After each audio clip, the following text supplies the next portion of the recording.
Assalamualaikum warahmatullahi wabarakatuh. Perkenalkan, kami dari kelompok 2 dengan judul klasifikasi penyakit menggunakan mesin learning. Tugas ini untuk memenuhi mata kuliah mesin learning. Baik, sebelumnya perkenalkan, saya Haryanto Armin dengan NIM 22650127. Kemudian ada teman saya An Azhar Budiman, Sanjay Pratama Tian Lean, Raffi Afgarumbia, dan Diva. Baik, pertama di sini judulnya klasifikasi penyakit menggunakan mesin learning. Mesin learning ini merupakan alat yang semakin penting dalam perawatan kesehatan. Nah, pengantar mesin learning dan klasifikasi penyakit. Apa itu mesin learning? Nah, jadi mesin learning memungkinkan komputer belajar dari data tanpa diprogram secara eksplisit. Kemudian klasifikasi penyakit. Mesin learning membantu mengklasifikasikan penyakit berdasarkan data pasien. Jadi mesin learning ini dia mengambil data pasien, kemudian mengklasifikasikannya berdasarkan data pasien. Baik, selanjutnya saya akan serahkan kepada teman saya Diva untuk melanjutkan materi. Assalamualaikum warahmatullahi wabarakatuh. Perkenalkan, nama saya Diva dengan NIM 22650126. Saya akan melanjutkan materi yang dibacakan oleh Haryanto, teman kelompok saya. Itu menyiapkan data untuk analisis. Pengumpulan data. Kumpul data pasien yang relevan seperti riwayat medis, hasil lab, dan citra medis. Lanjut di pembersihan data, bersih data dari kesalahan dan inkonsistensi untuk memastikan akurasi. Terus di pemrosesan data, ubah data mentah menjadi format yang dapat dipahami oleh algoritma machine learning. Lanjut di memilih model machine learning yang tepat. Yang pertama yaitu pohon keputusan. Model yang mudah dipahami dan cocok untuk data kategorikal. Lanjut di jaringan saraf, model yang kuat untuk data kompleks seperti gambar medis, dan mesin vektor pendukung, yaitu model yang efektif untuk klasifikasi biner. Sekian dari saya. Wassalamualaikum warahmatullahi wabarakatuh.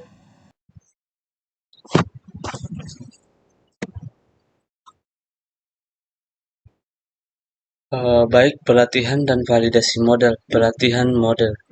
Nah, model latihan digunakan dataset yang telah disiapkan algoritma belajar.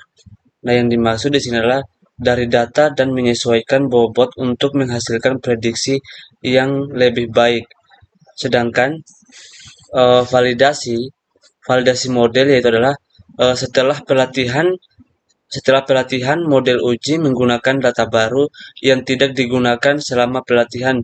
Nah, tujuannya adalah untuk memastikan bahwa model dapat bekerja dengan baik pada data yang belum pernah dilihat sebelumnya.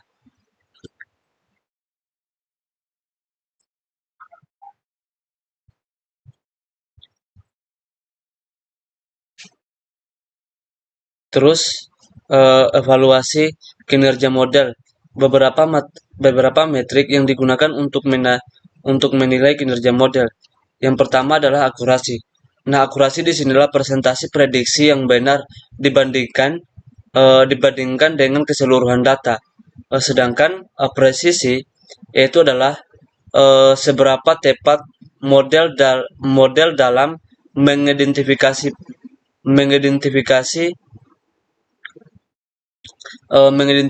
pasien yang penyakit tertentu.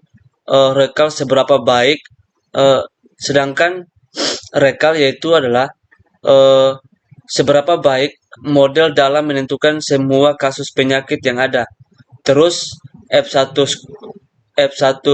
score yaitu adalah untuk kombinasi dari persisi dan rekal untuk memberikan gambaran kinerja model secara keseluruhan. Terus di penerapan model untuk klasifikasi penyakit. Nah, diagnosa awal yaitu adalah model ML dapat membantu dokter dalam memberikan diagnosa awal berdasarkan data pasien. Terus, misalkan contohnya itu seperti sistem yang memprediksi kemungkinan kanker berdasarkan hasil tes laboratorium.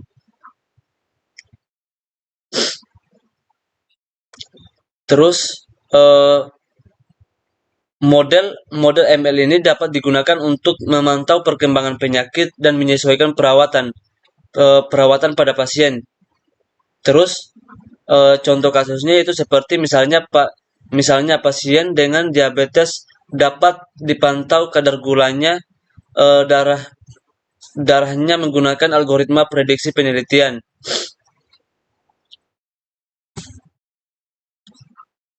Terus, juga dapat digunakan untuk menentukan pola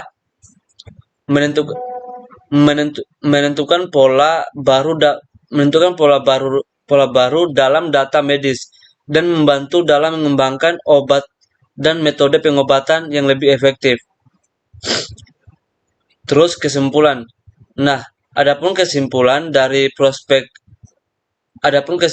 prospek masa depan, yang pertama adalah kesimpulannya. Machine learning membawa revolusi dalam bidang kesehatan, terutama dalam bidang klasifikasi penyakit.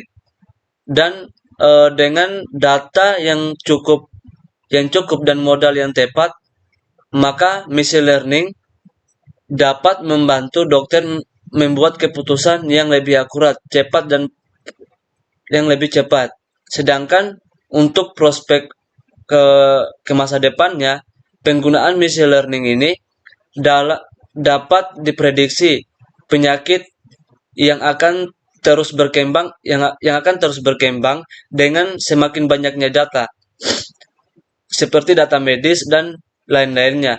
Nah, teknologi seperti ini, deep learning dan AI berbasis kesehatan akan semakin canggih dalam